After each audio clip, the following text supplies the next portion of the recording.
그 목사로 살아가면서 어려운 것 중에 하나가 뭐 좋은 게 더 많은데 어려운 것 중에 하나가 마음대로 아플 수 없다는 거죠. 아파도 아픈 티를 내기 어렵죠. 그리고 또 다쳐도 안 돼요. 그죠? 왜냐하면 목사가 다치면 이상하게 생각하거든요. 야, 하나님이 늘 지켜주시는데 왜 다쳐? 그래서 뭐 교회를 다닌 사람들은 괜찮지만 교회를 다니지 않는 사람들이 볼 때는 이게 뭐 은혜가 되지 않죠. 그러니까 목사는 아파도 안 되고 다치지 말아야 되는데, 제가 지난 주 중에 대형 사고를 7번 했습니다. 뭐 다행히도 대형 사고가 되지 않고 이렇게 멀쩡하게 제가 나올 수 있게 되었는데요. 지난번 재직회 때도 한번 말씀을 드렸는데, 지금 부교육자를 청빙하는 과정에 있잖아요. 근데 이제 로데메 집 1층을 사택으로 사용하려고 하다 보니까, 제가 로데메 집 1층에 그 서재를 하나 쓰고 있거든요. 그래서 그거를 어디로 옮겨야 될까 찾다가 결국 찾은 데가 이제 주차장 뒤에 있는, 거라지 뒤에 있는 워크샵을 조금 손보면 그쪽을 서재로 사용할 수 있겠다, 이렇게 이제 생각을 하게 되었습니다. 그래서 이제 그 워크샵을 이제 조금씩 이제 손을 보고 있었어요.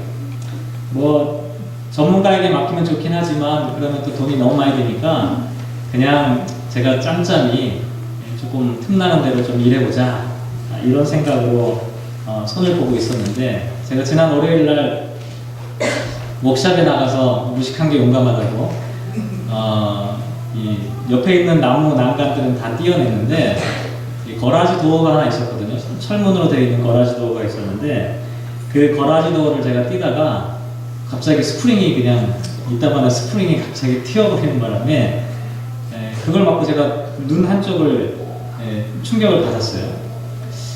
그래서 처음에는 막 이렇게 피가 범벅이 되고 막 이러니까 막 앞이 안 보이는 거죠. 그래서 야, 이게 큰일 났다. 애꾸눈이 돼서 설교를 해야 될지 모르겠다.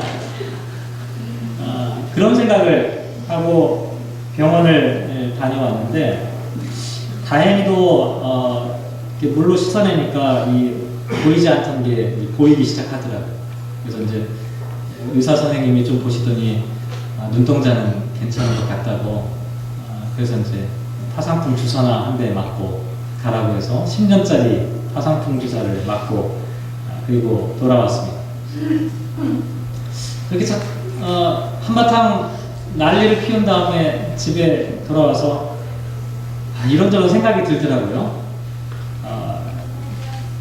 참 이만한 게 천만다행이다, 감사하다는 생각도 했고, 다른 한편으로는 내가 어쩌다고 이렇게 사고를 쳐가지고 교인들에게 민폐를 끼치냐, 또 처량하다는 생각도 조금 들기도 했고요.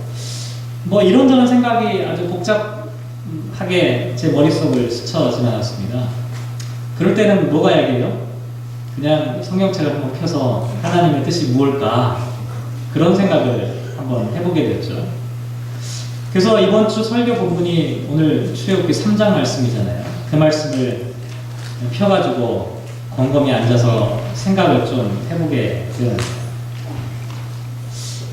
갑자기 어떤 생각이 들었냐면, 집에 이제 파이어플레이스가 있으니까 거기다 나무를 한번 떼봐야겠다, 이런 생각을 제가 해보게 되었습니다.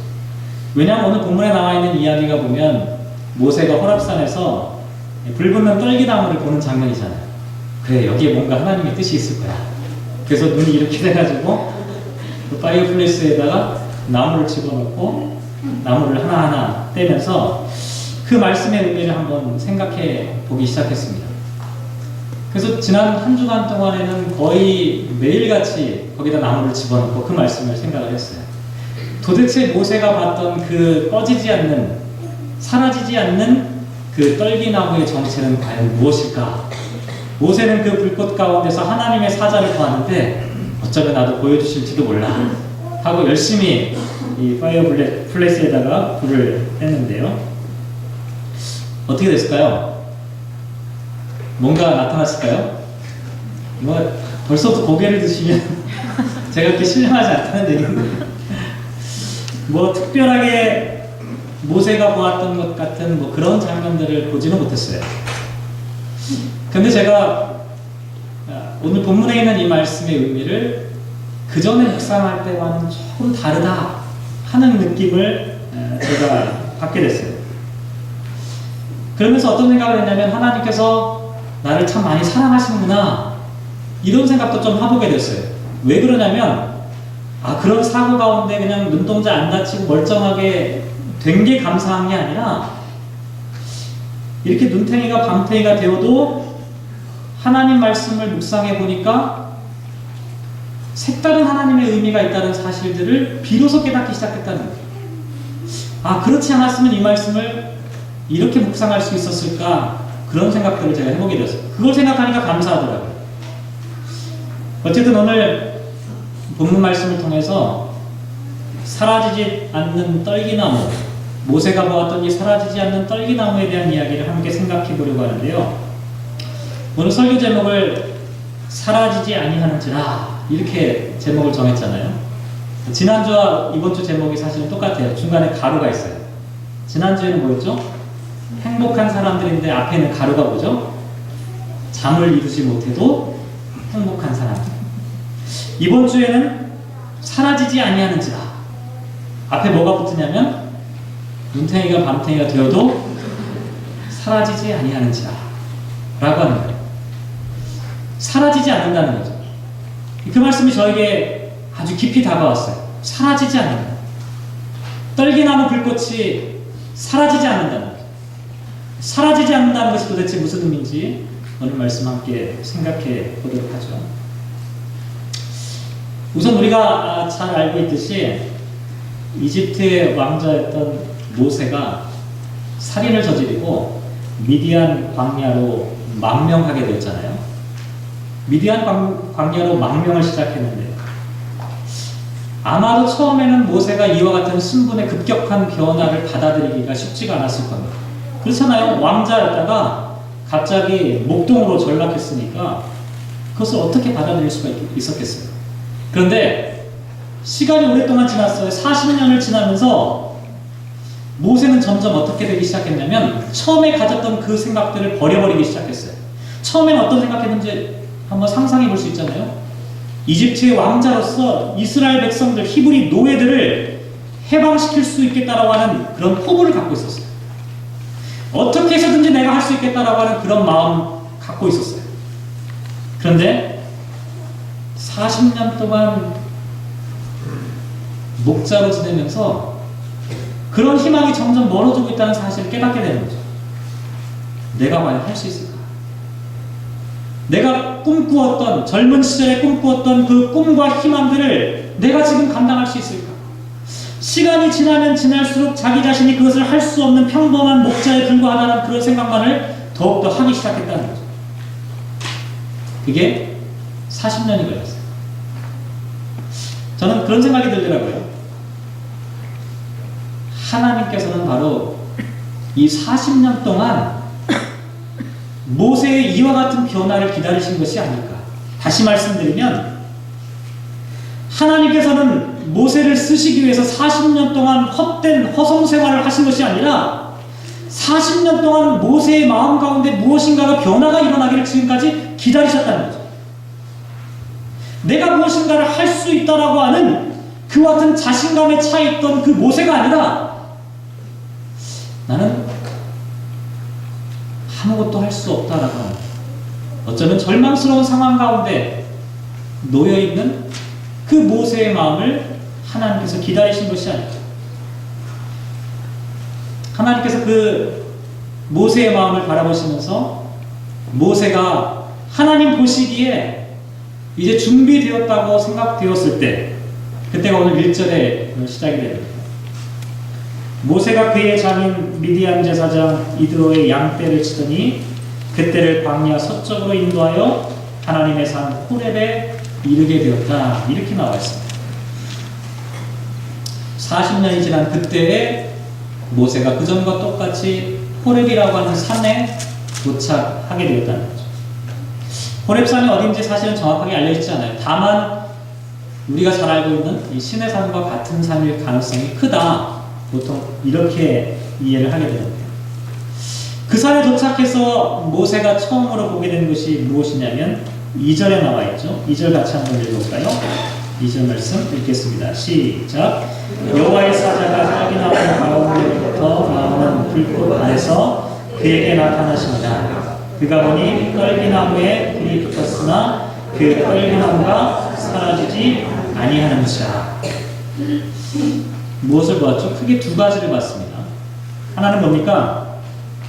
하나님의 사자가 불타는 떨기나무 불꽃 가운데 계신 모습을 보았고요. 두 번째 본 것은 뭐냐면 떨기나무가 불이 붙었지만 사라지지 않는 모습을 보았어요. 두 가지를 본 거예요. 뭐가 활활 타는데 그 안에 사람의 모습이 있었어요. 하나님의 사자의 모습이 있었고, 또 하나는 이 나무가 불타고 있음에도 불구하고 사라지지 않는 그와 같은 광경을 모세가 보게 되었다는 거죠. 나중에 한번 호렙산 한번 찾아보고 싶더라고요. 왜냐하면 우리가 못 찾아서 그렇지 지금도 찾기만 하면 거기에는 분명히 꺼지지 않는 이 떨기나무가 있을 것이기 때문에. 그렇지 않나요? 생각해 보세요. 사라지지 않으니까 계속해서 탈 거 아니에요. 불붙는 떨기나무가 분명히 있을 겁니다. 그걸 장작으로 띄운다고 한번 생각해 보세요. 영원한 에너지가 될 거 아니에요. 그렇잖아요. 호렙산에 분명히 꺼지지 않는 떨기나무의 모습이 있을 거라는 거죠. 그것이 과연 어디 있을까? 어떻게 하면 그 호렙산에 있는 그 떨기나무를 찾아볼 수 있을까 고민해 보기 시작했어요. 이참에 그냥 눈도 이렇게 됐는데 한번 비행기를 타고 한번 가서 호렙이 과연 어디 있을까? 호렙산이 과연 어디 있을까? 호렙산이라고 하는 말은요, 어떤 의미를 갖고 있냐면, 물론 호렙산이라고 하는 지명 자체의 의미도 있지만 히브리어로 호렙이라고 하는 이 단어는 황량하다, 또 불모지, 또 내버려진 땅이라고 하는 의미를 갖고 있습니다. 호렙산을 찾기 위해, 호렙산이 어디 있는지를 찾기 위해서 우리가 중요하게 알 수 있는 키워드가 뭐냐면, 호렙산의 호렙이라고 하는 이 단어 자체가 황량한 곳, 불모지, 내버려진 땅이라고 하는 의미를 갖고 있다는 것. 다시 말씀드리면 모세가 지금 찾아가고 있는 그 산은 어떤 신령한 기운이 깃들어져 있는 어떤 특별한 그러한 장소가 아니라 세상에서 가장 황량하고 버려진 땅에 불과했다라고 하는 사실을 우리에게 말씀하고 있다. 또 산 자체가 황량하고 버려진 땅이라는 의미도 있지만 동시에 그 산을 찾아가고 있는 모세의 마음 상태도 황량하고 버려진 상태로 놓여 있었다는 거죠. 40년 동안 왕자로서의 야망을 포기하고 마음이 텅 비어버린 거예요. 황무지가 되어버린 거예요. 내가 이제 더 이상 무엇을 할 수 있을까? 호렙산에 오르고 있었던 모세 자체가 그와 같은 호렙의 마음, 그와 같은 텅 빈 마음, 황무지의 마음을 가지고 그 산을 지금 올라가고 있었다는 거예요. 다시 말씀드리면 호렙산은 바로 모세 자신이었다는 거예요. 모세의 몸과 영혼이 황무지 같았다는 거예요. 이렇게 그 산에 도착한 거예요. 인간적인 야망과 욕망을 더 이상 가질 수 없는 그 한계 지점에 도달했던 그 순간에 모세가 만난 지점이 바로 호렙산이었고, 그곳에서 경험했던 그 사건이 바로 오늘 본문에 나와 있는 이 사건이다. 그런 의미에서 호렙산을 찾으시려면요, 몸이 건강한 사람들은 찾기가 어려워요. 의지와 욕망이 충만하신 분들은 이 호렙산을 찾기가 참으로 어렵습니다. 호렙산은 내가 가고 싶다고, 내가 비행기를 타고 돈을 많이 갖고 어디든지 한번 탐색해 볼 수 있다, 그런 산이 아닙니다. 모세가 찾았던 그 호렙산은 자기 자신의 연약함을 깨닫는 순간에 찾을 수 있는 곳이에요. 내 인간의 한계를 경험하는 그 순간에 만날 수 있는 곳이 바로 호렙산이라고 하는 것이죠. 제가 이렇게 되고 파이어플레이스에 앉아가지고 이 말씀을 묵상하는데, 호렙산에 올라가고 있었던 모세의 마음이 조금이나마 느껴지다. 혹시 이 자리에 계신 분 가운데도 혹시 그런 마음으로 계신 분이 있을지 몰라요. 호렙산의 마음, 텅 빈 마음, 황무지 같은 마음. 그런데 그때야말로 하나님의 산에 오를 수 있을 때라는 것이죠. 지금이야말로 하나님의 놀라우신 은혜 앞에 나아갈 수 있는 절호의 찬스가 우리 앞에 주어져 있다는 사실을 한번 생각해 볼 필요가 있습니다. 텅 빈 호렙산에서, 광야 같은 호렙산에서 모세는 하나님의 은혜를 비로소 체험하기 시작했다는 거죠. 모세가 그 산에 올라가서 가장 처음 목격한 것 2절에 다시 보면 뭐라고 되어 있냐면 여호와의 사자가 떨기나무 가운데로부터 나오는 불꽃 안에서 그에게 나타나십니다. 그가 보니 떨기나무에 불이 붙었으나 그 떨기나무가 사라지지 아니하느니라. 이렇게 말씀하고 있습니다. 여기 나와 있는 이 떨기나무라고 하는 이 단어가 히브리어로 스네라고 하는 단어를 쓰고 있는데, 스네, 이 스네라고 하는 것은 뭐냐면 이 사막지대에 보면 메마른 광야, 뜨거운 어떤 태양열이 막 내리쬐는 그곳에서 이 말라붙어 있는 이 나뭇가지들이 막 뒹굴뒹굴 바람에 막 휩쓸리다가 어느 순간에 이것이 뜨거운 어떤 이 열기 때문에 저절로 불에 타버리는 현상들이 막 일어났다는 거예요. 지금도 그 같은 현상들이 일어난다는 거예요. 다시 말씀드리면 누가 불을 붙이지 않았지만 불이 붙는 일들이 이 사막과 광야 지역에는 흔하게 일어나는 일이었다는 거예요. 모세에게는 이것이 처음 있었던 일이 아니었다는 겁니다. 모세는 40년 동안 목동으로 그 광야를 똑같이 지나다녔어요. 아마도 수많은 그 같은 스네들을 봤을 겁니다. 그 스네가 불타버리는 모습들을 여러 번 목격했을 거예요. 그런데 이날 본 모습은 아주 특별한 거였어요. 그동안에도 여러 차례 그 스네가 불타버리는 모습을 봤지만 오늘 본 모세가 목격했던 그 스네의 모습은 어떤 것이었냐면 그곳에 하나님의 사자의 모습이 보였어요. 그리고 그것이 사라지지 않는다. 하나님의 사자의 모습이 보였다는 것은 그곳에 하나님의 임재를 상징하는 표현이라고 말씀을 드릴 수가 있어요. 다시 말씀드리면 하나님께서 불타는 그 스네 가운데 하나님의 형상이 보여졌다라고 하는 것을 말씀하고 있다는 거죠. 모세는 그 불타는 그 광경을 통해서 하나님을 보게 된 거예요. 근데 참 이상하지 않아요? 왜 하나님이 불타는 그 광경 가운데 하나님이 보였을까요? 다른 곳에서 하나님이 보일 수가 있잖아요. 천둥 같은 소리가 나고 막 지진이 나고 하늘에서 음성이 나고 뭔가 드라마틱하게 하나님의 모습이, 하나님의 임재가 나타날 수가 있잖아요. 그런데 요 조그만한 이 굴러다니는 보잘것없는 이 스네 조각 가운데 하나님의 형상이 지금 보여지고 있다는 거예요. 왜 그랬을까요? 이걸 여러 가지로 생각해 볼 수가 있는데요. 하나님은 불과 비슷한 어떤 의미가 있다 이렇게 생각해서 하나님의 임재와 불을 연관시키는 경우도 많이 있는데 저는 오히려 거꾸로 생각하는 것이 맞다는 생각이 들었어요. 무슨 얘기냐면 뜨거운 불, 고난의 불구덩이 가운데 하나님께서 계시는데 그것이 타서 사라지지 않는, 수많은 스네들이 그동안 많이 있었지만 그냥 뜨거운 이 태양열 가운데 완전히 사라져버리는 현상들이 비일비재했지만 지금 모세가 바라보고 있는 이 스네는 사라지지 않는, 뜨거운 태양열이 보니까 이스라엘 백성들이 지금 어디에서 고통당하고 있죠? 이집트에서 고통당하고 있어요. 이집트의 신앙은 태양신을 숭배하는 겁니다. 다시 말씀드리면 뜨거운 태양열에 의해서 이 스네들이 사라져야 정상이에요. 그런데 사라지지 않는다는 거예요. 그럼 뭘 상징하냐면 출애굽기 1장에 나와 있는 그 이스라엘 백성들의 모습을 상징하는 겁니다. 이스라엘 백성들이 지금 어떤 상황 가운데 있습니까? 이집트의 파라오가 히브리인 백성들의 남자아이들을 다 죽여버리라고 했어요. 성장하지 못하도록 다 죽여버리라고 말했어요. 또 어떻게 했습니까? 고역을 가중시켰어요.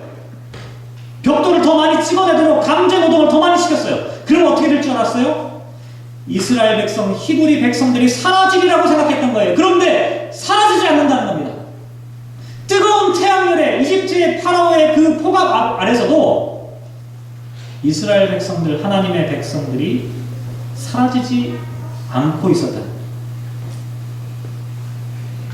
왜냐하면 그 한복판에 하나님께서 계시고 계실 때, 하나님께서 그 가운데 임재하고 계셨기 때문에, 하나님이 그 수내 가운데, 그 호렙산에 있었던 그 수내 가운데 하나님이 계셨기 때문에 보잘것없는 그 나뭇가지들이 사라지지 않고 있었다. 호렙산이라고 하는, 호렙이라고 하는 단어와 결국 스네라고 하는 이 단어는 같은 의미로 연결될 수가 있어요. 모세는 자기 자신이 호렙산이 되어서 호렙산에 있는 스네를 봤어요. 자기와 똑같은 처지에 있는 연약한 그 별 볼 일 없는 존재인 스네를 보았어요. 그런데 그 스네는 사라지지 않아요. 무슨 얘기일까요? 모세는 자기 인생이 그냥 사라지리라고 생각했던 거예요. 이집트 왕자가 되어서 무엇인가 해볼 수 있을 때는 사라진다는 생각을 한 번도 안 했는데 40년 동안 목자로 평범하게, 아니 누구도 기억하지 못하는 그와 같은 존재로 살아가면서 그는 사라져가고 있었다고 믿고 있었던 거예요. 그런데 하나님께서 보여주신 건 뭐냐면 너는 결코 사라지지 않는다라는 말씀을 주신 겁니다. 이스라엘 백성들이 지금 파라오의 지배 가운데 고통과 고난을 받고 있을 때 이스라엘 백성들은 다 사라지리라고 믿었어요. 그런데 하나님께서 사라지지 않는다라고 말씀하고 있다는 거죠. 왜냐하면 그 가운데 하나님의 임재가, 하나님께서 그곳에 계시기 때문이라는 것이죠. 이게 바로 모세가 소명을 받는 장면. 저는 이 말씀 생각할 때마다 참 기가 막히다는 생각을 많이 하는데, 오늘 우리가 예배 끝난 다음에 향전직분자 선거를 하게 됩니다. 저는 오늘 말씀을 묵상하면서 그런 생각했어요. 소명을 받는, 하나님의 부르심을 받는, 하나님의 일꾼으로 살아가겠다고 하는 사람, 하나님께서 어떤 사람을 부르실까? 여러분, 예배 후에 공동회의 때 투표를 다 하시게 될 텐데, 아는 사람을 찍는 게 투표가 아닙니다. 나랑 가까운 사람을 찍는 게 투표가 아니에요. 하나님의 일꾼을 세우는 것은 하나님께서 지금 어떤 사람을 부르실까를 생각해보는 거예요. 하나님께서 어떤 사람을 부르실까요? 모세를 지금 부르시는데, 모세가 지금 어떤 상태에 있었습니까? 호렙산에 있었어요. 모세는 스네와 같았어요. 자기 자신이 아무것도 아니라고 하는 연약함을 깨닫고 있는 그 같은 상황 가운데 있었다는 거예요. 내 힘으로 무엇인가를 할 수 있다라고 생각하는 그 생각을 완전히 포기하고 내려놓은 순간이었다는 거죠. 혹시라도 내가 무엇인가 할 수 있다고 생각하시는 분은 조금 더 광야의 시간이 필요한 분입니다. 반면에 나는 도저히 감당하기 어렵다라고 하는 그런 마음이 드시는 분이야말로 참으로 하나님의 일을 할 때가 되었다. 저는 그렇게 생각합니다. 왜냐하면 교회는 내 힘이 남아있으면 내 힘이 나타나기 때문에 그래요. 내가 완전히 내 자신을 비워낼 때 하나님께서 내 속을 통해서 운행하시는, 움직이시는 역사가 나타나거든요. 반면에 나를 완전히 비울 뿐만 아니라 내 속에 또 무엇을 채워야 되냐면 하나님의 임재를 채워야 돼요. 모세가 그냥 텅 비어 있었던 것만은 아니에요. 무엇을 봤어요? 연약하고 부족하다고 깨달을 뿐만 아니라 그 가운데 함께 하시는 하나님의 임재를 보았다는 거죠. 이스라엘 백성들이 약하니까 저절로 구원받아요. 그렇지 않아요. 이스라엘을 구원하신 하나님의 구원의 섭리는 그 가운데 하나님께서 계시기 때문에 약한 스물 가운데, 약한 호렙산 가운데 하나님께서 그 가운데 함께 하시기 때문에 하나님이 그들을 구원하셨다는 거죠. 어쨌든 이와 같은 광경을 자세히 보려고 한 걸음 한 걸음 가까이 다가간 모세를 향해서 하나님께서 뭐라고 말씀하시냐면 4절 말씀에 여호와께서 그가 보려고 돌이켜 오는 것을 보신지라 하나님이 떨기나무 가운데서 그를 불러 이르시되 모세야 모세야 하시매 그가 이르되 내가 여기 있나이다. 이렇게 고백하는 말씀으로 이어집니다. 하나님께서 사람의 이름을 2번이나 부르는 경우는 아주 긴급한 경우, 아브라함이 아들 이삭을 치려고 할 때 하나님께서 아브라함아 아브라함아 긴급하게 부르실 때, 아니면 아주 중요한 메시지를 전하려고 하실 때, 오늘 이 본문은 긴급하진 않아요. 중요하기 때문에 그래요. 뭐가 중요할까요? 뭐가 중요하냐면 5절에 나와 있어요. 하나님이 이르시되 이리로 가까이 오지 말라. 내가 선 것은 거룩한 땅이니 내 발에서 신을 벗으라. 신을 벗는다는 말씀 여러 차례 말씀을 드렸는데요. 신을 벗는다는 것은 책임과 권한을 양도한다는 의미라고 말씀을 드렸어요. 여호수아가 여리고성을 점령하기 전에 군대 장관을 만났을 때 신을 벗었어요. 왜냐하면 내가 지휘하는 지휘자가 아니라 하나님의 군대장관이 지휘하는 지휘자라고 하는 의미를 갖고 있기 때문에 신발을 벗는 거예요. 신발을 벗는 것은 이스라엘 백성들이 권한과 책임을 전적으로 맡기는 거예요. 모세에게 신발을 벗으라고 하는 것은 여기 깨끗하니까 더럽히지 말라 그런 의미가 아니라 모세가 앞으로 살아가야 될 모든 인생의 권한을 하나님께 맡겨라 라고 하는 의미를 갖고 있다는 것이죠. 이스라엘 백성들을 구원하는 하나님의 일꾼으로 살아가기 위해서는 하나님의 택한 하나님의 그릇으로 쓰임받기 위해서는 철저하게 하나님께 복종하는 훈련이 먼저 필요하다는 거예요. 그래서 신발을 벗도록 하신 거죠. 그 다음에 계속해서 이렇게 말씀하셨어요. 7절에 보면 여호와께서 이르시되 내가 애굽에 있는 내 백성의 고통을 분명히 보고 그들의 감독자로 말미암아 부르짖음을 듣고 그 근심을 알고 계신다 이렇게 말씀하고 있습니다. 하나님은 이미 승회 가운데 함께하고 계셨기 때문에 이스라엘 백성들의 삶의 현장 가운데 지금 어떤 일이 벌어지는지를 이미 알고 계셨다는 거예요. 저와 여러분이 살아가면서 겪고 있는 수많은 일들 많이 있잖아요. 때로는 힘들고 고통스러운 일들, 하나님이 나와 함께하지 않으신 것처럼 생각되지만 하나님은 이미 그 가운데 계신다는 거죠. 우리들이 고통당할 때, 우리들이 힘들어할 때, 우리들이 지쳐있을 때, 우리들이 외로워할 때 하나님은 이미 그 속에 우리들의 몸과 마음과 영혼과 생각들을 다 알고 계시는 그와 같은 하나님이라는 거예요. 그러니까 그 다음에 뭐라고 말씀하세요? 8절에 보면 하나님께서 이렇게 말씀하십니다. 내가 내려가서 하나님은 철저하게 내려오시는 하나님이에요. 이거 얼마나 감사한 일이고요. 하나님이 올라가시는 하나님이라면 우리가 얼마나 힘들겠어요. 그 하나님하고 보조를 맞추려면 우리가 얼마나 올라가야겠어요. 하나님은 내려오시는 하나님. 다른 어떤 종교에서도 찾아볼 수 없어요. 다른 어떤 종교도 올라가는 것을 지향하지 내려가는 것을 지향하지 않습니다. 하나님은 철저하게 내려가십니다. 어디까지 내려오시냐면 말구유까지 내려오신다. 가장 낮고 천한 자리까지 하나님은 내려오시는 하나님이에요. 인간의 삶의 형편 가운데 하나님은 내려오시는 하나님이라는 거죠. 우리가 하나님을 만나기 위해서 그래서 올라갈 필요가 없어요. 올라가려고 하지 마세요. 높아지려고 하지 마세요. 교회 항존 직분자가 되면 높아진다고 생각하시나요? 천만의 말씀이에요. 더 내려가는 겁니다. 더 내려가야만 우리가 하나님께 봉사할 수 있고 하나님의 일을 감당할 수가 있어요. 왜냐하면 하나님은 무릎 꿇는 자의 하나님이기 때문에 그래요. 하나님은 낮은 곳에서만 보여지는 하나님이기 때문에 그렇다는 거죠. 하나님은 지금도 내려오고 계시는 거죠. 인간의 고통과 삶의 현장 가운데 아파하고 있는 사람들 가운데로 하나님은 끊임없이 내려오고 계신다. 이렇게 내려오신 하나님께서 뭐라고 말씀하십니까? 8절 계속해서 보면 내가 내려가서 그들을 애굽인의 손에서 건져내고 그들을 그 땅에서 인도하여 아름답고 광대한 땅, 젖과 꿀이 흐르는 땅, 곧 가나안 족속, 헷 족속, 아모리 족속, 브리스 족속, 히위 족속, 여부스 족속의 지방에 데려가라 하노라 이렇게 말씀하고 있습니다. 여기서 젖과 꿀이 흐르는 땅은 어떤 땅입니까? 현실적으로 보면 가나안 땅을 얘기해요. 팔레스틴을 얘기하죠. 하지만 내용적으로 보면 그 땅은 하나님의 통치가 이루어지는 하나님의 땅을 의미합니다. 다시 말씀드리면 하나님께서 이 땅 가운데 내려오셔서 하나님 나라의 백성들을 하나님 나라 가운데로 지금 인도하기 위해서 우리를 향해 찾아오신다라고 말씀하고 있다. 이게 모세를 부르신 가장 중요한 목적이라는 거예요. 이 목적 때문에 모세를 2번씩이나 부르셨다는 거예요. 근데 제가 오늘 사실 드릴 말씀은 지금부터인데요. 하나님을 만날 수 있는 사람은 오직 호렙산. 하나님은 고통받는 이스라엘 백성들의 한복판 스매 속에 계시고 마치 예수께서 이 땅에 인간으로 오신 것처럼. 근데 중요한 것은 뭐냐면 불이 붙어도 스매가 사라지지 않는다라고 하는 이 사실이 도대체 어떤 의미를 갖고 있냐. 봉독하진 않았지만 오늘 성서 일과 중에 누가복음 20장 말씀이 있는데요. 누가복음 20장 37절과 38절 말씀을 보면 제가 봉독할게요.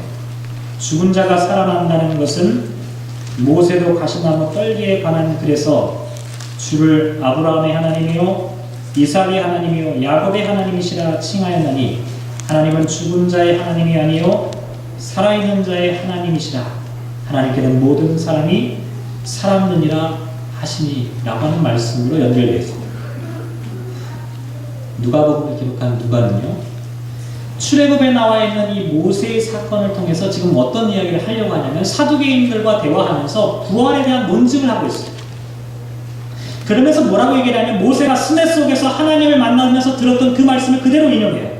그게 6절에 나오는 말씀입니다. 나는 내 조상의 하나님이니 아브라함의 하나님, 이삭의 하나님, 야곱의 하나님이라고 하는 이 모세가 하나님으로부터 들었던 그 말씀을 그대로 인용하면서 누가가 사두개인들과 이야기하며 부활에 대한 논증을 지금 이 말씀을 통해서 지금 설명하고 있다는 거죠. 하나님께서 아브라함의 하나님, 이삭의 하나님, 야곱의 하나님이라고 이야기했던 것이 왜 누가복음의 저자인 누가는 이것이 부활의 증거로 사람들에게 설명되고 있을까요? 왜 그랬을까요? 하나님께서는 과거의 아브라함에게만 하나님이 아니라 이삭에게만 하나님이 아니라 모세에게만 하나님이 아니라 지금도 하나님께서는 살아계셔서 스네 가운데 어떠한 백성들의 그 삶의 형편 가운데 여전히 나타나시는 살아계신 하나님인 것을 우리에게 말씀하고 있기 때문이라는 거죠.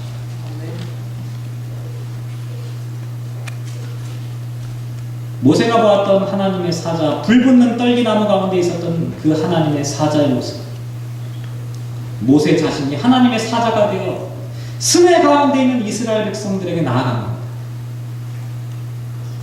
과거 아브라함에게 보여주셨던 그 하나님, 살아계신 그 하나님의 모습이 아들 이삭에게도 여전히 살아계신 하나님으로 다시 나타나신 것이고, 그 살아계신 하나님을 가슴속에 모시고 있는 그 사람들에게는 영원히 살아계신 하나님을 모시며 살아갈 수 있는 특권과 은혜가 주어지게 되었다는 거예요.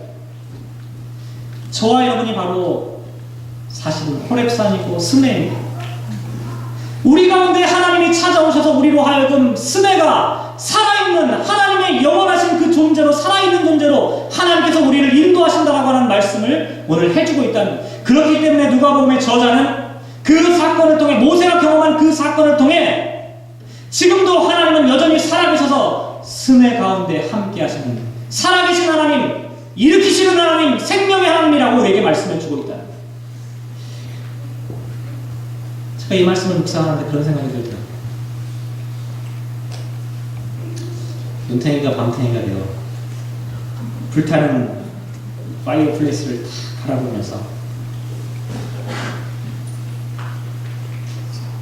우리의 마음이 스네가 되었을 때 하나님이 찾아오신다.